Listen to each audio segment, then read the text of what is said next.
Hello, everybody. Welcome to the Real Sports Scope. I'm your host, Robert Butler, on the 6th day of August. Got the Bad New Yorker backstage here. Got a great show with you on for tonight. Going to ask him about the MLB trade deadline, get his thoughts on the Big Ten predictions. And, of course, we'll, like we said last week, we'll ask about the balls and whatnot and see what all's going on with everything, folks. Also, get our thoughts on these running backs getting big contracts here. Jahmyr Gibbs, Bijan Robinson. So stand by. We'll take our first on the break and be back here momentarily and hit the ground running here on the Real Sports Scope. Hello, Sports Scope followers. The program has seen tremendous growth since going 5 days a week. I just wanted to thank everybody for your cash contributions and sharing the program with friends and families. Just a reminder, if you want to contribute to the program, go to the Cash App, the cash sign, and Sports Scope.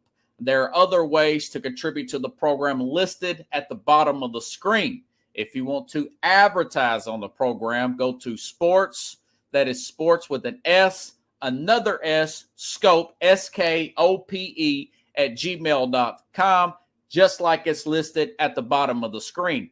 Thank you and enjoy the program. All right, we'll bring them back. Nice crowd tonight there, Carlos. Good to see you there, brother. Happy Thursday. News just broke today. Jahmyr Gibbs, extension 3 years. This running back from Detroit Lions, $67 million earlier this week. 3 years, $75-ish million for Bijan Robinson. Both of these running backs drafted in the same draft, 2023 draft. And I'll say this, I think they're worth every penny of that. We talked about this before. When you get these pass-catching running backs here, double the production. I was looking up some stats here. Average 17 touches a game for Jahmyr Gibbs, 19 touches a game for Bijan Robinson. You look at the highest rated receiver. By the way, these receivers up here making $40 million a year. Puka Nacua averages the most catches in the NFL, 8 catches a game. And these guys are out to make $35 to $40 million versus 25 to 23 for a running back. And you're getting practically twice the production, man. I think we may see a swing in NFL. There's a bubble on these receivers and these running backs doing dual threat there between rushing and catching the ball, and not to mention the fact that they can finish out games. What do you think about that take, and what do you think about those two extensions there? Yeah, man. First of all, thanks for having me. Yeah, no problem. Thursday. It's a new month. You know, it's been crazy so far here in the summertime. It's hot out here. It's hot everywhere, bro. It's hot in the NFL. These extensions and contracts are coming out hot, right? So, you know, the funny part of these guys, Bijan was holding out, and as soon as he got the contract he wanted, that kind of set the precedent for what Jahmyr Gibbs was going to get. And then it just started, there was a trickle-down effect, right? Like, we talk about economics, but the one guy that made this happen was the rookie who got drafted, and he signed that a college extent, that 4-year extension. Oh, you're talking about the was it Love? Yeah. From the running back there who hasn't played it down yet for Arizona, Jeremiah. Was it Jeremiah Love? Yeah. So his rookie deal was something that these guys were looking at and were like, wait a minute, the guys who haven't touched the ball shouldn't get more than us. So you know, and I'm glad that, you know, Jahmyr Robinson got his money and his deal, and then Gibbs gets his deal a couple hours after that. Well, a few days. Yeah, I think it was a few days ago. Now, you're right. I want to say it happened Monday night or Tuesday. Yeah. No, it happened Tuesday. Today's Thursday. 48 hours later, next running back gets his deal. And so, but I'd rather not pay these receivers personally. You see your AJ Browns of the world, I just, I'm not, Stephon Diggs. I'm trying to figure out like, because Gibbs he's got. I'm not sure if he's a better back. I think he was the better back because he teamed up with Montgomery to get most of his stats the first 2 seasons. Yeah. Now that Montgomery's gone, he did have a great season last year, but like it wasn't the same. So, but look, these guys are both about to be 25 next year. Robinson in January and then Gibbs in March. So Yeah. I would love to be a 25-year-old making about 23.5 a year. Like Life would be good. You know, we would be different. We would have different lives right now. So yeah. You know, kudos to them. Kudos to the teams that are realizing that it's important to pay these guys. You know, and they have to thank Saquon, because Saquon started, you know, between Saquon and that Love deal, rookie deal, those are things that make these contracts, the contract talk and speculation, made it better for that positional player. I feel like, you know, to be honest, we always talk about this. I think a player should get paid per game for what they do. That's never going to happen, but you know, at least these guys are going to be participating with their teams because now they got contracts, and you know, so you know, let them start doing what they supposed to. Yeah, you don't want them to start to miss a lot of camping. Right, they're getting ready for a new season. They're not quite up to par yet.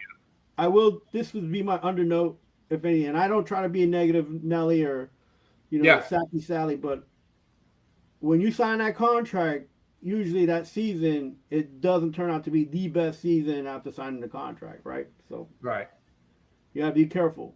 So it's almost like having the Madden spell on you, you know. Yeah, you know, a lot of times that happens to guys who hold out weeks into camp. Now, I think we're about 2 weeks in. I think if they held out a little bit longer, maybe that'll be the case. But that does happen a lot to the guys that are holding out 2 or 3 weeks into camp, 4 weeks into camp, miss a regular season game.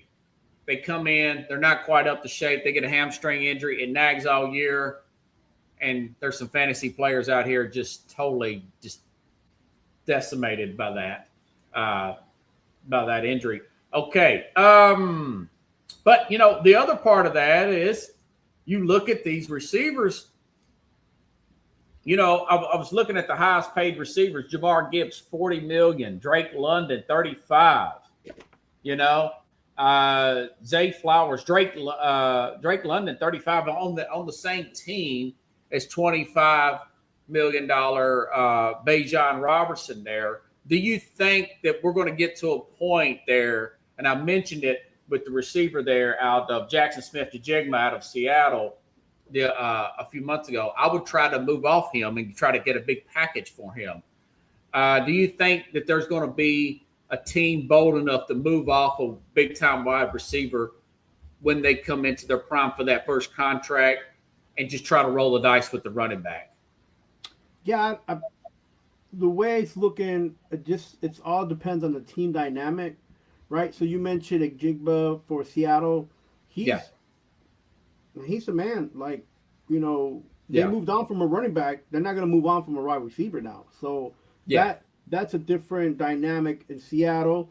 You mentioned Flowers. Flowers, Baltimore needs to make sure. They just paid Flowers too, by the way. The Ravens paid him, and that's the most they paid a receiver in a long time. Yeah, that dynamic in the Ravens is now pay now, win now, because they got and I won't say aging like he's old, but rep wise, you know, they got Henry, and then on top of that they have Lamar Jackson, and they haven't been able to stay healthy within the season to make a prolific run. So that's a different dynamic. And then you mentioned Detroit, where Gibbs is at. You know, half of that. You sent me a clip of all the teams, like the whole team getting extensions or getting new deals. Yeah, they want to win now. I think they're trying to do something similar to what the 49ers had for 3 years in a row, where they had 3 guys on defense, 3 guys on offense that were kind of like trying to keep that camaraderie, that sync. You have the team sync. And so, but this is football, man. And as much as you try to be a expert GM or you try to break things down, there ain't nothing that breaks anything down than the first injury you have in your superstar, and that's the guy you pay the most. So, I mean, you could try to do things, and you could try to, it's a copycat league, but you got to handle your in-house, and you got to figure out what's going on in your house. You can't just be like, oh well, the Chargers are doing this, and the Raiders are doing that, and like, and this is what Seattle does, and this is how they won the Super Bowl.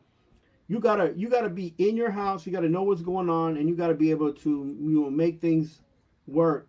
And this is why we always talk about when we bring things up about the draft and about picking up a lot of players, not just one player, because you need depth, right? So and look, if Seattle is with Njigba, if they think that all they need was to add some depth on their defense side because they have a few players leaving, and then got rid of the running back because they didn't want to pay that extension. Yeah. If they think that they have enough, then we don't really know what's going on over there. So maybe they do. And well, now their running back wasn't one of those dual threat. You get to make this clear, folks. It has to be one of those dual threat, right. Christian McCaffrey in his prime type of players. It can't just be a one-trick pony guy. Right.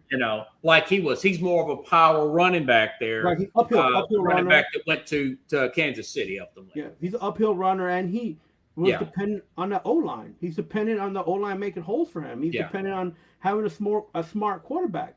So he went to the right place, and he probably will make some noise there. But that's not the kind of running back that Seattle's used to having.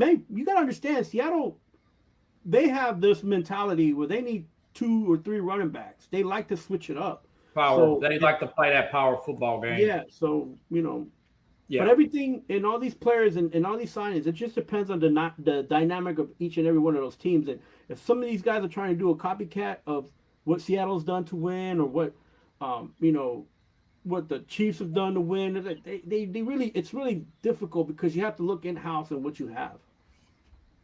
Yeah, it is. That's a good point there. Switching gears, just a quick take. Did the Yankees do anything or lack thereof it in the MLB trade deadline? What's your thoughts on that? Man, I was listening and watching some stats, and it's been almost 10 seasons, man, 10 years that the Yankees haven't moved on getting a closer or moved on getting a deeper bullpen, and that's, to me, just crazy. And it just seems like that they've had opportunity upon opportunity. They could have got the Weaver back from the Mets. They could have made a move on this guy Skubal. I mean, they could have done a few things because they can. This is the Yankees. This is a team that can, and they, it's not. I'm not going to say that they don't have an opportunity to come out and be a prolific team to get to a playoffs. But if they do get to a playoffs, I don't think it's going to be. It's going to be a fight to the end, with these two, with Tampa Bay doing what they're doing now. Yeah. And Tampa Bay made more moves than the Yankees did, and that surprised me because I felt like Tampa has a good team right now. So, and I felt like they didn't want to make that chemistry. In baseball, you have to have good chemistry and good teammates, and I didn't think they would want to mess that up. But they made a few deals. They thought and they think that they're getting better, which they did make some good moves. But the Yankees, man, I just. Do you see anybody that's got a leg up from this trade deadline that's going to put them in a World Series bubble? Everybody's talking about the Dodgers, but they haven't won since they made any trades. So, and the problem with the Dodgers that I think a couple, like a lot of people are missing is that Ohtani's semi-hurt. They have pitchers that are coming back from injuries. And it's going to be what they got, like 50 some more games or 40 some more games. That'll go by quick though. Yeah, to the playoffs, and these guys need to get healthier. But I think they did a great job knowing that their depth, even though they're deep, that they're not strong, and they're building, and they built up their team to be, catastrophic, like win now, and then kudos to that organization. They've always went out and tried to draft well. They went out and always try to make good trades to benefit them, and they've been like that for the last 8 years now. That they've Yeah. been on top of the game, and their GM over there makes moves, man. He makes moves, and he makes them smooth, man. Because they don't as much money as coming out of those contracts. They don't lose that much more money because they're always in the playoffs and they're winning. So, kudos. Yeah, they're going to be fun to watch. I like the Cubs this year, though, man. They seem to got the better of them the other day. Milwaukee's playing great. Milwaukee. Yeah, I don't think the Dodgers are going to do it this year. They look a little sluggish. I feel bad for Atlanta. Atlanta tried to pick up DeGrom. Okay. And DeGrom news out here is that Jacob DeGrom, former Met pitcher, but now playing for Texas Rangers, like he vetoed that. He said no, he didn't want to go to Atlanta, which I was surprised at. Wow, yeah, Atlanta's playing great, man. Yeah, Atlanta looks like they've gotten back in. They seem to went to a slump now. Atlanta lets me down every year. They always seem to fold in the first round more often than not. I think on as far as DeGrom's looking, I think he sees that there's not enough depth there, and that even if they'll be in a position to be in a playoff, he don't want it to be because the Atlanta can't win because of pitching. So I think he put himself in a position where he's like, you know what, I'm in Texas, no stress. If anything goes wrong, different, it's a team thing. He wants it to be a team win, and look, there's a lot of pressure on Skubal. There's a lot of pressure on these guys who are the Dodgers now to perform at a high end because these are high end moves. So got them moves like Jagger. Cool. You know something? It's going to be interesting. Baseball's kind of been on the back burner over the summer with the World Cup being so hyped. Yeah, and can I say something? So like all the birds are chirping. Owners already spoke out about it. More than more than 3/4 of the owners are already talking about they're ready to shut it down. Shut it down and put a hard cap in. Yeah, well, I don't know about put it a cap, but we've talked about this now for 2 years. Like these contracts keep getting out of hand. And I take this kind of perception and this take to it. It's like if you can't stand the heat, get out the kitchen. If you're an owner and you don't got much more money, or you don't think this is the business that's going to make you money, or you're going to use money to make your organization better, man, just get out and sell the team. Me too, man. That's what I think about certain NFL teams owners. Yeah, same, because here's the thing. Right now, there definitely needs to be a cap and a floor. A floor. You have to spend a certain amount of money, or you got to get out of the league. Robert, they got Southeast Asia, and with the Japanese and Korean and Chinese players here in the MLB. They're growing the sport in Italy. They're growing the sport in all these in the Netherlands. The MLB is right now starting to peak. For the owners of the MLB to say that they don't want another year next season because they don't feel like they're getting enough money, they're gonna ruin one of the best things coming out since they came back from the. And it took a big hit for about a year and a half there. A few years after we had that really bad 94 lockout strike or whatever you want to call it. Remember that? We missed the World Series that year. I mean, listen, I want to see people who want to have a team. Give them to these musicians and artists who want to spend millions of dollars or billions of dollars. Give Bezos a team. There's a lot of people. When is the current contract up for MLB? When is the current collective bargaining agreement up? I think it's after next season. But I know the Athletic's been writing about this a lot. I just ain't looked into it. Yeah, I mean it's okay. I'm here in New York, and this is what MLB is. Their main office is, and everybody's been. Oh yeah, of course, yeah. So and the NFL's as well is up there in New York. Well, NHL, NFL, and MLB are in their home office. But I just like as a sports fan, listen, guys, like we spend money, and we spend money to watch it. We spend money on merchandise. We spend money tickets. Let the game be the game. If you're an owner now, I wish owners would watch some of the stuff that us fans talk about. It's annoying. Now, this is the time to sell. Get out. If you can't or you don't want to anymore, get out, please. Leave You the game know, alone. the NBA is getting a lot like the NFL. You're seeing guys like Wembanyama take pay cuts to keep this team together. LeBron takes a really low salary to be competitive with the 76ers. You're seeing the Celtics move off of Jaylen Brown mainly because of money, because they can't pay him and who's the other guy? Brown and what's the other one's name? The light skin guy. Tatum. Yes, excuse me. So you're starting to see it. I like that. That being said, there's still going to be bad teams because you got bad ownership and you've got bad management. See the Cincinnati Bengals. I'm trying to think what I should get to first. Okay, you know something?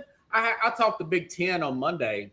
Yeah. And my Big Ten championship game is Indiana's going to get back against Ohio State. Ohio State will beat Indiana. They play in the regular season at Indiana. Excuse me. Indiana will beat Ohio State at home this year. They rematch. Ohio State will beat them in the rematch in the Big Ten championship and go on and play in the playoff. But Indiana will figure out a way because they made it to the championship game like Alabama did. Like I'm saying, Texas will do. They'll get into the playoff. I'm looking at Oregon right now, and I'm thinking, man, Oregon may have something to say about that. But Oregon's got practically a whole new offensive line. That's the only concern I have with Oregon. Their defense is very good. We know about Dante Moore, very good coaching, a lot of money in Oregon. What do you think about the Big Ten championship game? How do you see that playing out? That's a big conference. Yeah, a lot of the college coaches have Indiana like slated 5 or 7 in the top. Yeah, top and I'm kind of. They're underrated, right? Yeah, I'm what not, national championship comes in that low? Yeah, and I'm There's 6 in the coaches poll. Yeah, I'm perplexed for this reason alone, is because this is the best coach in college football in the moment. He had done the best. X is an old guy, man. He's money. He had done the best with the 2, 3, and 4-star players that they had at Indiana. Like, he got the best out of them, and now he got returning half of his class, and on top of that, he got in recruits that are 5 stars.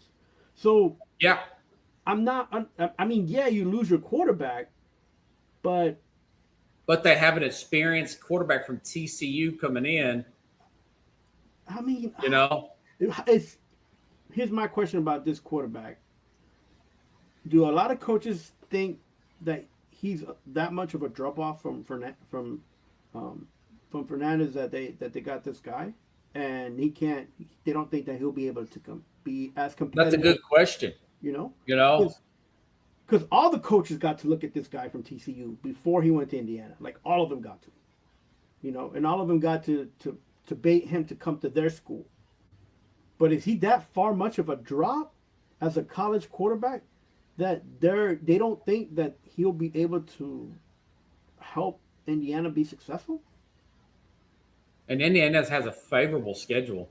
Yeah, for a championship team, it's so. They've got Ohio State at home this year, So and they don't play anybody for the first month. And then on so the flip side, Nitty's going to have to keep these guys motivated. Yeah, and on the flip so side, they won't get bored. On the flip side of the question I have is, everybody, all the coaches and scouts are saying that Dante Moore, he's the man, and he's going to be able to carry this Oregon team to the playoffs. And they all got to see him. Everybody knows who he is. So yeah, is he as good as Gabriel was, or even better? Well, I think he'll be better than Gabriel. Right. So he's already projected to be drafted higher. He was projected to be possibly the number 2 pick last year. Right. He just didn't want to go to the Jets. Yeah. It's about Dante Moore. Yeah, Dante Moore. So here's the thing. Yeah. Unless they can prove this the coaches and scouts can prove this otherwise, my argument is that Oregon will win the Big Ten. Ohio State will come in second. They both will be in the playoffs. and they might have to meet each other in the middle of the playoffs. Who do you have in the Big Ten championship? I have Oregon versus Ohio State. Ohio State. Yeah. Okay. Yeah. Oregon. I just flipped to their schedule here now. Oregon, luckily for them, their toughest game. Now, USC is supposed to be much better this year. Right, yeah. Lincoln Riley, there's an outside chance, folks. He could get fired. They can underachieve again, and USC could do that. USC's got a very good quarterback. We know they're going to have a good offense. They always got a good offense. Okay, Oregon will play at USC September 28th. Now, the only issue is Oregon's offensive line. We'll see how well it plays. That gives Oregon, Boise State, Oklahoma State, who's totally rebuilding, Portland State. I mean, that's 3 pretty easy games, except for maybe at Oklahoma State. But, Oklahoma State just fired their coach, and we don't know what they're going to be, but I don't think they're built up that much. So, basically, they got 3 warm-up games, and they play at USC on the 28th. If USC beats them, which I think they could, then they have a bye week, and they have that loss. They also have to play at Ohio State, and I think Ohio State's going to win this game, November 7th. Mm-hmm. And then they got Michigan the next week. So I'm thinking maybe they can lose to Michigan, Ohio State. They have the 2 losses. Ohio State has the tiebreaker. Ohio State's going to go to the championship game, but Oregon will still find a way to slip in, okay? They'll finish well, and they'll slip in with 2 losses into the playoff, and Indiana will play Ohio State in the playoff. That's kind of how I see it playing. I'm not sure if it's going to play out that way because maybe these new starters play well for Oregon, and they only have 1 loss, Right, and then on top of that, maybe Indiana plays worse because they don't have a quarterback that can carry them. Yeah, maybe he's not Fernando Mendoza, and they lose some close games. Going back to Indiana, it's ridiculously easy. Kind of makes you think maybe this is why Cignetti's talking all this trash about the SEC, because Indiana's schedule, folks, North Texas, week 1, Howard, week 2, Western Kentucky, week 3, Northwestern at Rutgers. We're talking October, man. October 3rd. They play a decent opponent at Nebraska on October the 10th. They could take a whole month off, and then they have Ohio State at home, and I think they'll beat Ohio State, but then they play at Michigan. They could potentially lose that game. They could potentially lose that game because they're coming off that big high of playing Ohio State, the tough 2 games in a row. Right. And they got USC at home, at Washington. They could lose at Washington because that's after the USC game. But then they play Purdue. So they could potentially be undefeated in the regular season. That would be crazy because they went 16-0 last year. And then you have, 12 games now? So they would be 28. I mean, that would be a heck of a storyline right there if they went undefeated during the regular season. They're going to slip up somewhere. Yeah, I mean, do you think they can pull like an Alabama and just even if these games are close, they'll win them? I feel like they'll slip, but this schedule is ranked. What does he have it ranked? 24th in the country, and they just won a national championship. Ohio State's is 5th. Texas is number 1. This is why I question these coaches and scouts who are making this who prognosticating, making this chart of the top 25 teams, is that they know the schedule. So if you play a weak schedule, it doesn't make you a better football team if you win all those games. Right. It helps you keep that confidence because you're winning games, but it doesn't make you a better team. Yeah, and Phil Steele has them 10 starters back from last year, but they have 17 starter-level players back, 17 out of 22. What does that 17 number mean? Those are other transfer players who were starters on other teams that became starters on this team. In other words, he's saying that those transfer guys are going to be able to play at a very high level, at a starter's level. They're not a bunch of kids that have just started. So, right, but Mendoza was one of those players last year. Right, but are they 3-4 players and not 4 or 5 players? Yeah. Because they transferred in, right? Because that makes a huge difference. Because Ohio State, they got 5-star players 3 deep. Right. Michigan has 5-star players 3 deep. Wide receiver, running back, cornerback, like you name it. Yeah. On almost every position, and they're 5-star player deep. Now, their age gaps, because you got freshman, sophomore, or you got the junior, the right. Junior. Some of these guys may be 22 years old. Right. So I think where Indiana has the expectations, because they know that these guys, even though they're 3-4 star players, they are older. They've won a national. That's why I think they're going to probably get back to the championship game. But see, this is a tough situation for them, because we've seen this. We saw this in basketball with Michigan. Well, we saw this with Utah. Remember, Utah was the oldest team 3 years in a row and just could barely get into those bowl games and get into a playoff. Oh yeah, Yeah. Well, they had some really low end players. And that's another thing. Cal Whittingham now is the coach of Michigan. Yeah. Michigan had a pretty decent team last year. I know we had some crazy stuff happen with the coach there, but they were pretty decent. They had a true freshman quarterback. So, folks, if we're talking Big Ten here, they're a total wild. I don't know. Underwood's a very talented player out of high school. He struggled last year. I expected him to struggle. He was a true freshman last year. Right. This Underwood, which was the starting quarterback there last year. Now you've got Kyle Whittingham there, a disciplinarian coming over from Utah with much better talent to deal with at Michigan now. So we'll find out. I think in week 2, they play Oklahoma. We'll find out how good they are. Some books are saying they're going to be favored in that game. Yeah. Although I think Oklahoma will win it. I'm getting ahead of myself, but No, because like you got Michigan all the way down at 16 in the top in the coaches poll. Yeah, so that tells you that there's some respect there. Now the AP is a much more reliable poll, like Paul Feinbaum said. That will be out in 2 weeks, so you can change your predictions between now and then.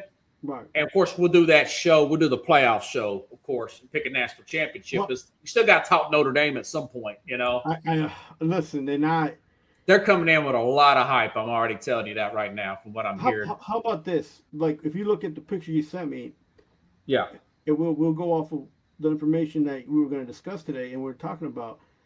I think that on the coaches poll, that Notre Dame is too high. Indiana can flip Notre Dame and put Indiana, Miami ahead. Oh, that's build more material for Kirk Cinetti. That Notre Dame is ranked higher than they are. Yeah.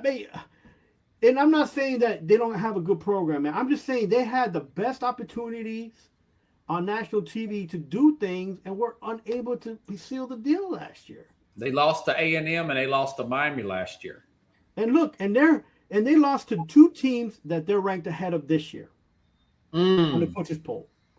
Yeah. So I think put Notre Dame where A&M is at and move all those other teams up. And maybe, again, I got to know what he's going to do for these 2 days. I think he's going to play great this year. I hope so. Yeah. But if not, I see him sliding. I see this Texas team slide into 6 and move up the other teams. All these teams are quarterback. They quarterback dependent and defensive dependent. So Notre Dame. Well, no, CJ Carr, folks, is getting a lot of hype.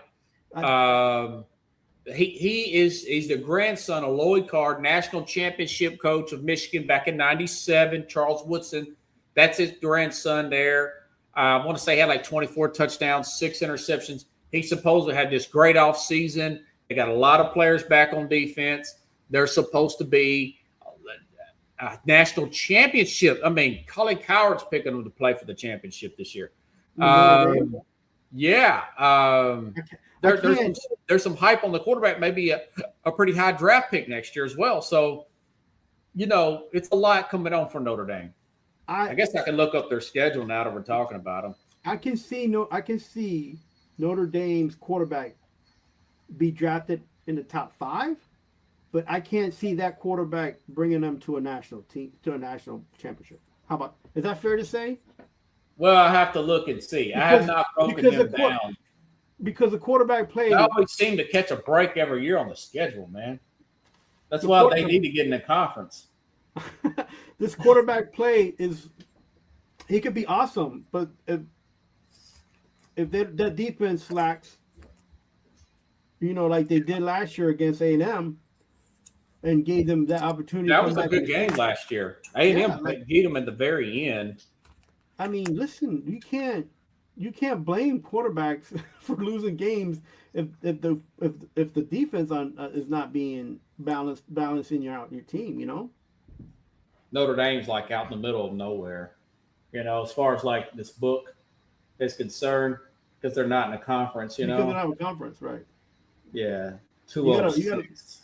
You got to look for them on. Michigan had 4 losses last year with a true freshman quarterback. I mean, Michigan could be good this year, man. It's just 11 stars. I mean, they've got. Yeah, we'll see. They need to surround this guy with. I'm hoping that wide receiver core and that running back core for Michigan is in the top 3, because that quarterback needed so much help last year, man. Yeah, he did. And I don't know. See, we talk about these older players. He's still a pretty young guy. He's only a sophomore, And that coach he plays he's more of a defensive coach anyways. Right. I don't know if they're going to be killing it, per se. They'll run that Army wishbone if they had to. Da, da, da, da, da, da, da. Maybe I'm starting to think about Rudy now. I turn to the golden page here of Notre Dame. Okay, Notre Dame, September 6th, they play Wisconsin. And then 2 weeks, they got Rice, then Michigan State at home, at Purdue, at North Carolina. I mean, this is a powder puff schedule. It's 66 nationally. Whoa. This is according to Phil Steele. They do got Miami at home on November 7th. At BYU, they were decent last year. Right. North Carolina's not going to be a big threat to them. No. SMU may be a threat to them on the 21st. That's Southern Methodist, which is in the ACC, at Syracuse. I mean, this is just, they're going to lose probably maybe one game. They may go undefeated. And they got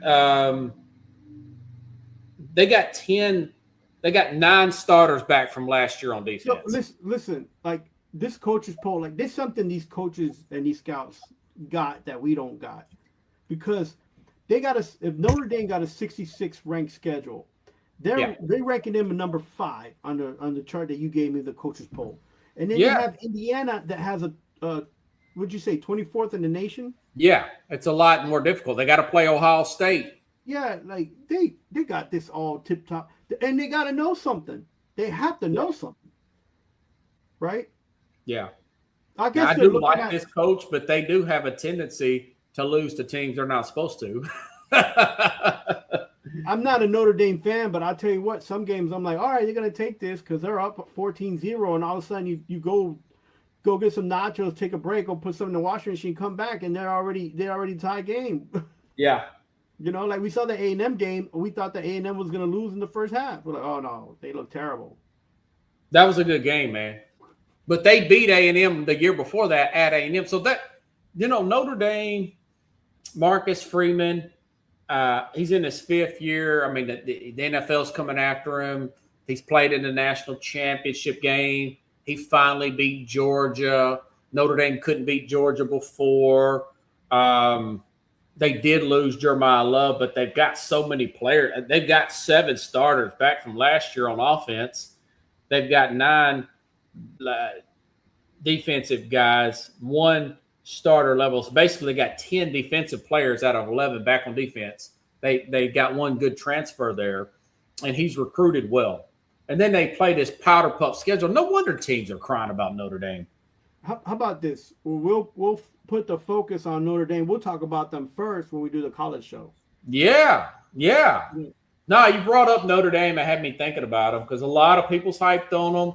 Now back to Michigan, folks. Yeah, and yeah. I mean, I don't know who. I'm trying to think. To be a top 10 team, man, that's saying a lot. That's saying a lot. And you got your record, your schedule is 66 or 64 amongst other schools. Like Michigan is number 2.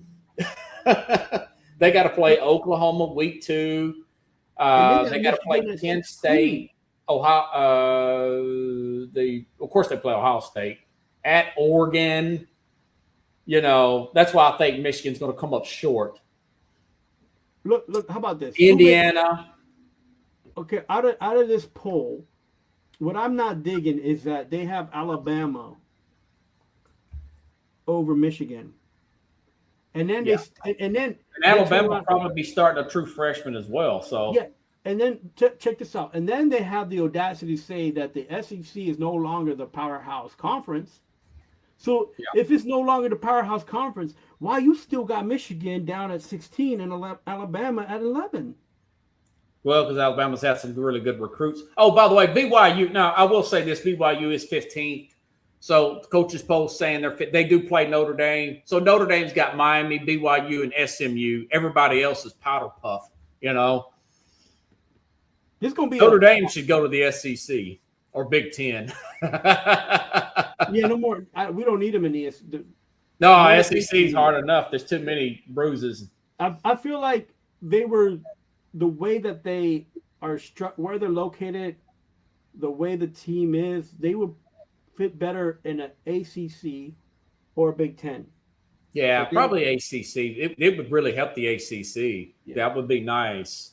So I do think Oregon's going to make it. I do think that Ohio State's going to make it, and I think Indiana will lose the championship game. So that's 3 teams out of the Big Ten that I think will make it. Do you think Indiana will make it to the playoff? Yeah, I think they'll make. I think the 2 teams that I'm ragging about that I feel like should be slated lower this year, Texas and Indiana. I don't know what to expect from the Indiana new quarterback, and I really hope Archie starts off strong in Texas, but if he doesn't, I can't. I'm sorry, but your season is dependent on your quarterback being consistent. Yeah. So I can't just be like, he's going to do good, because last year he did okay, and again last year he had there was another quarterback starting, and then he would come in or they would flip flop. So does Texas have another quarterback they can flip flop Arch if he's having a bad day? Like, are they going to do that? You know, no. If Arch don't do it now, he's just overrated, not going to get it done. I mean, he's got Cam Coleman, this really, really good receiver transfer from Auburn, and he's also got a very good running back. That running back transfers. Hollywood Devers. You're going to hear that name a lot. He gets you hyped saying that name, Hollywood. Put that on the sign, bro, and sell it, because that's Hollywood up to no good. Up in Austin, Texas, bro. They're going to be running the rock. Took a guy to Austin Airport this morning, and he was pretty hyped up about the Texas Longhorns. Okay. You know something, I mentioned Tennessee as being a possible sleeper team. You know, that may have been some orange and white sunglasses. It's tough, man. I've been watching that orange and white practice stuff, and I'm just like, I can't. Yeah. And, you know, I thought about you this afternoon when you called me back when you were when you transferred to Tennessee. Do you recall when Brett Schaefer and Eric Ainge were splitting the snaps and all that and bringing one quarterback in part of the game, then the other I got a feeling this situation with Tennessee is going to be like that this year. And it's going to be kind of a growing pains kind of year, although they got a very good coach there in Heupel. I just got a feeling that's going to be the situation down in Knoxville with this Brandon. I think is it McIntyre. and of course Faison Love, if I'm not mistaken. I'm trying to find Tennessee's schedule here, but it looks more like they're going to lose 4 or 5 games. I just cannot be drinking the Kool-Aid like that. I don't know what I was thinking, man. No, you know what you're thinking is that defense is still pretty good. And yeah. The problem is that, again, just like Indiana, just like Alabama, you got to find a quarterback that you think can carry. Because their line is supposed to be really good. Their offensive line is going to be right. Good. So, and they got very good skill players this year. Yeah, and I'm reading. And I think they got another running back from the track team again, which last time they did that wasn't a bad deal. So you listen, Tennessee, man. Like I'm not thinking. Faison Brandon is the guy's name. He looks like a starter, a big time player. He's got the look, but I don't know if he's got the touch yet. And then the other guy's name is George McIntyre, and Phil Steele's projecting the freshman to get the start. But, I could see him making freshman mistakes, and this other guy's got 1 year in the system, this tall, lanky kid, this McIntyre kid, and I could see him pulling. By the way, listen, I think Tennessee could potentially lose to Georgia Tech in week 2, man. I mean, it's at Georgia Tech. Yeah. And I know that Coach Carroll's don't think so, but he has an orange and white hat on when he comes on the program, so – and I love you, Kevin. You know how I say when you go from Tennessee, you bleed orange and white, man. And you just want to put that spin on. And Tennessee, listen, they got the new defensive coordinator, and they got the new strength and condition. Is that going to come all to fruition in one offseason? I don't know. Yeah, I will say this: the Georgia Tech game will be a field goal game. They're going to win or lose by a field goal. Yeah. And the only reason I say that is because when Georgia Tech plays an SEC team, they go all out the first two halves of the game, man. They go all out, and Tennessee has the potential to do bigger and better things, but they have to. You have to play the game. At the end of the day, you got to be in it. You got to be in it to win it. And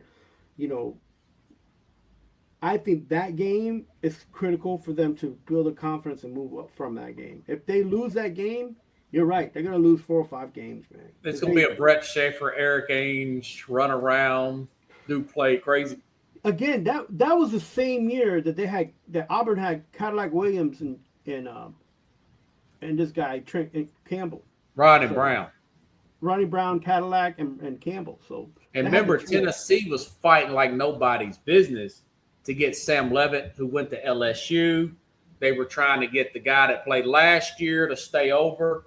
And remember, he lost the court battle there. It would be nice if Nico would have stayed. But none of Aguilar. If they would have kept Aguilar, I would have had a totally different output. That being said, listen, defense, 7 players coming back from last year. They're going to be better coach. They're going to be better condition. They're going to have a better running game. They're going to have better offensive line. Yeah, but all that being said, they got to play at A&M, at Vanderbilt, at Georgia Tech, at South Carolina, who's got a prospect there. That Lenore Sellers can also be a high draft pick. So. They could lose that South Carolina. They probably will lose that South Carolina game. I hate to say that. If you are a Tennessee fan, don't get the punching bag. Get the punching kicking bag, because you're going to be punching and kicking all season. And if you ain't got no hair, you best wrap these claws up, because you're going to be trying to pull out hair out of your head, man. If they win 9 games like Michigan did, that would be a successful season to me. Now that I really think about it, that would make them 9-4, meaning they go, they win their bowl game or whatever. When we do the college show, we'll see what games that they win, and hopefully they get those 9 games. Oh yeah, okay, yeah. Like I said, I think they'll probably lose that Tech game. They're going to lose to Texas. That's 2 losses. They're probably going to lose at South Carolina. We got to give them wins. A&M, LSU. So that's 4 or 5. I mean, it's Yeah, it don't look good. And we can do, like you said, if you want to just wait off and give your prediction on that show, hopefully we'll do that a few days before the probably that Thursday before the season starts off after week 0, because week 0 is just a bunch of nonsense. Anyways, I think North Carolina plays in week 0. We should start then. That night or that day or Not before week 0. That week 0 ain't nothing, man. Yeah, but we should do the show before then. That way, you know. Yeah, I mean we can. I just have to see. What day is that? Isn't that next week? Let me see who's playing in that thing here. I want to say North Carolina plays, but are you going to put them in the playoff? I'm not putting North Carolina in the playoff. North Carolina. TCU, you put TCU. I'm not putting now USC. You can maybe put them in there, but they're playing SU San Jose State University. I mean, if they lose that game, I mean they may fire Lincoln Riley after week 0. That game's going to be tight. Now, Florida State does play New Mexico. I mean, there's no really big games on here in week 0 except for Carolina and TCU. I don't have neither one of them teams in it. Now, that would be on September 29th. But people are going to watch that Carolina game. You know what? Thursday the 3rd. We could do a show on that Wednesday if you want to. September 2nd. September 2nd. Yeah. If you want to do one that day, that would be all right, man. I'll have to rearrange my schedule, but it's all good. It's all good in the hood, man. I mean, you want to do it that weekend. What is better for you, the weekend? The weekend prior to it. It's rough for me doing it on the weekend because I like to work a lot extra. You can do a Monday night. Yeah, I do a thing on Monday. Maybe. Yeah, I'm usually off Monday night. Call your buddies and see if they want to do it on Monday night. No, I doubt they want to do it. They don't want to get smoked again. Nah, man. Don't say that. I'll ask Richard if he wants to.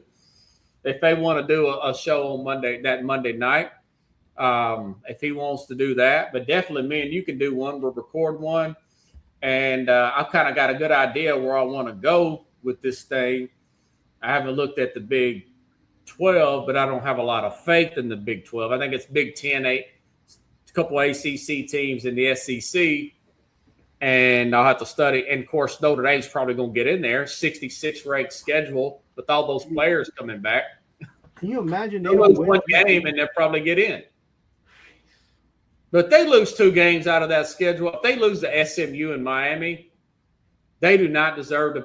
I would put a 3-loss SEC team, since they're playing non-conference game, or a strong Big Ten team over Notre Dame, wouldn't you? Isn't this what happened last year, though, when they were crying about the bowl game? Yeah, and then, Miami should have got in over them, and Miami went to the national championship. We were right about that. They were playing better They claimed that they were playing better football, but Miami beat them at home. They beat them in the regular season. And, hey, listen, you lost the 2 games. Miami beat you head-to-head. There's no excuse. And then Miami got all the way to the national championship with the veteran quarterback. You know, so. And that Miami team, they almost had some daylight, man. I have to study them. I haven't even studied Miami yet. I haven't even studied that. Well, I've studied ACC, but I haven't really dug into Miami as being as far as a playoff bracket per se. Miami's going to be in there as well. So, yeah. Their defense don't look like it slowed down at all. I was watching something the other night. And I was like, holy smokes. Some of those guys. I haven't even asked you about the ACC. I should get your prediction on that one, too, at another show. Yeah, we can do that on maybe next week. I don't know. Those D linemen look like they in the 3rd year Chargers team or something. Those guys. Yeah, hey, man. Holy mackerel. That coach down there is a great recruiter, man. He's got an eye for talent. I've been telling you. He been stealing some of them Louisiana kids, and I'm like, yeah, them guys, and they play hard, man. Yeah, and he's got some guys in the NFL right now. They got drafted pretty high. Our guy that went to Tampa. So, anything else you need to plug before we wrap it up? No, right now I'm just trying to get everything organized, man. It was a tough month last month, and yeah, I am heading to San Francisco in a few weeks. So, for what? Pokemon? Yeah, man, the World Championship. Yeah, keep us my son is, updated, man. he's not competing in that tournament, but he'll be competing in some of the side tournaments, and we're going as a spectators. Oh, So spectator. Okay. yeah, and I it's thought my you were it's gonna my say as a it's my plus little girl's one. birthday that weekend, so we're gonna try to just spend a day out on the West Coast, you know, and then just maybe catch a ball game. I don't know. You taking the Karate Kid to other tournaments there? Yeah, Daniel's son. I'm in there like focus. Yeah, no, but it's fun. Get spend time with the family and Appreciate you, Kathy. yeah. All right, Mad New Yorker, keep me updated. That sounds like fun, man. All right, man. I'll see you next week, hopefully. Yes, sir. All right, buddy. Okay, folks, if you like the show, share the show. Please subscribe to my channel there if you have not. And, of course, I'll see you Monday here on the Real Sports Scope. Have a good night, everybody.